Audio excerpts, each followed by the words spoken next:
Benchmark, the voice of business. Presented by LMD.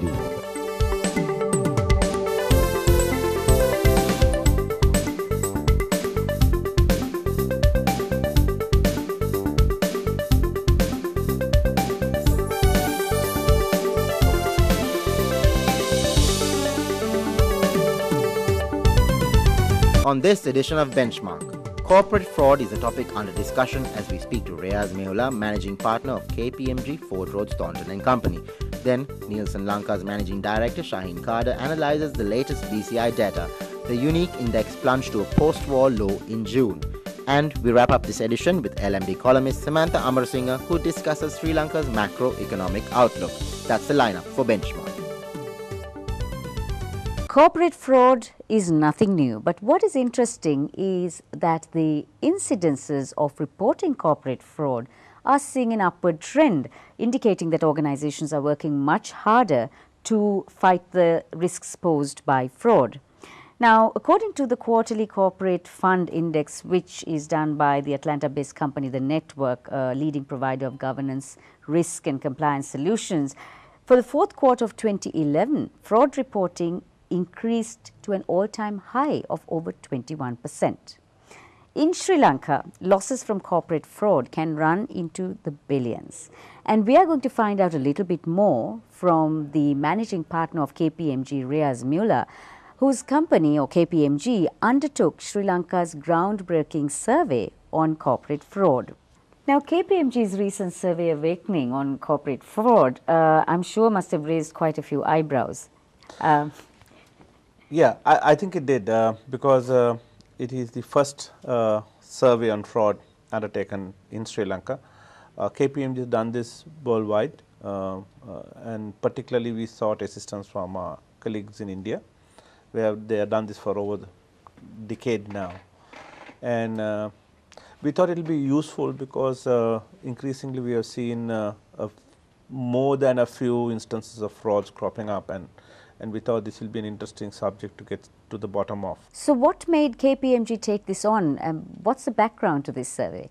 The reasoning behind KPMG undertaking this fraud survey worldwide, and the reason here is no different, is to try and highlight that fraud is an issue. You see, we sometimes tend to sweep these things under the carpet and we try to pretend, like put our heads in the sand and assume things don't exist. It's important to bring this issue out into the open, and we thought that this will create an awareness among the corporate community in Sri Lanka about the issues surrounding fraud, who commits fraud, what are the compulsions for doing fraud, and what we can do to try and minimize, I don't think we can eliminate it altogether, but minimize the impact of fraud in organization. So how did you select the samples and what was the response like? We sent out to all corporate listed companies, big private companies, also public institutions as well. I think we sent out something like almost 400 questionnaires out. We got close to 100, 93 I think.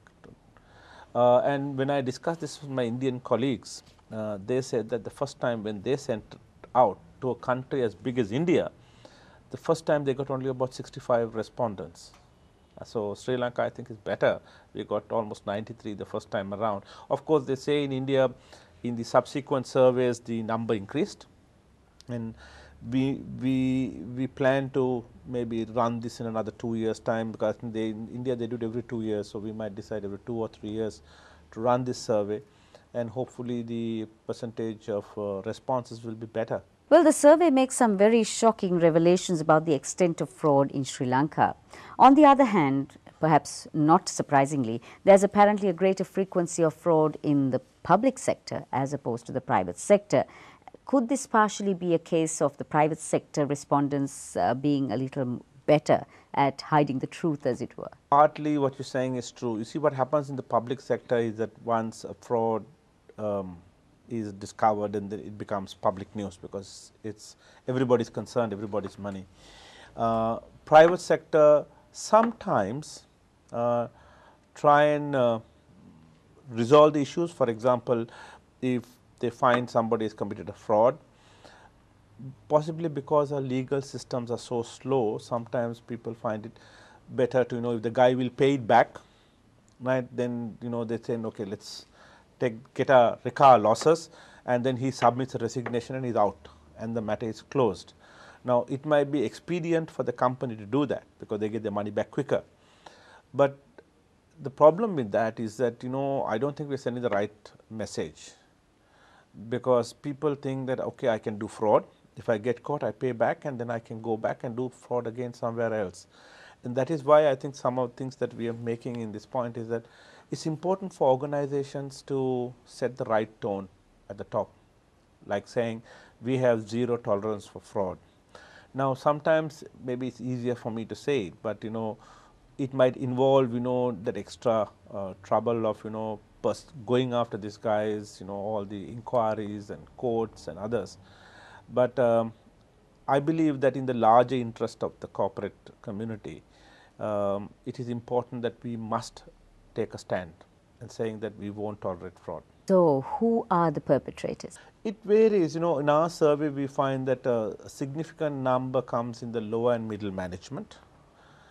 There are also about almost 14 or 15% of our survey revealed that the fraud is at the top management, and that's pretty scary, because it often happens that the fraud at the top management is big, because that's the middle lower management. The fraud sometimes tend to be of a lower magnitude, people helping themselves because they find that there is a culture of weak controls and possibly other things, so people may be helping themselves to something in the process.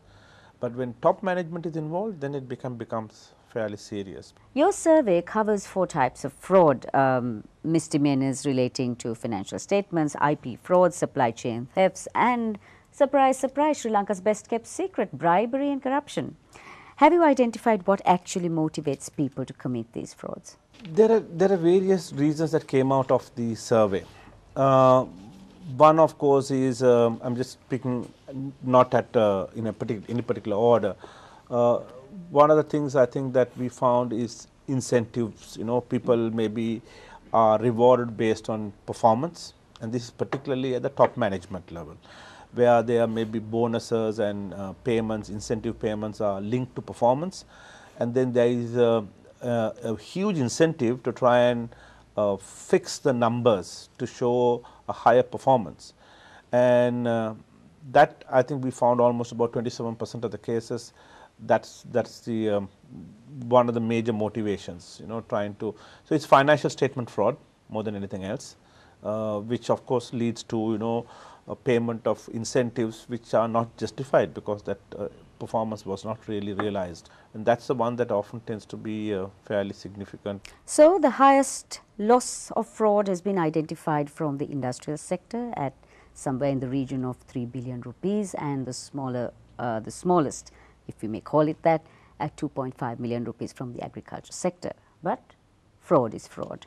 More coming up with the managing partner of KPMG, Reyaz Mihular, on this groundbreaking survey conducted in Sri Lanka on corporate fraud.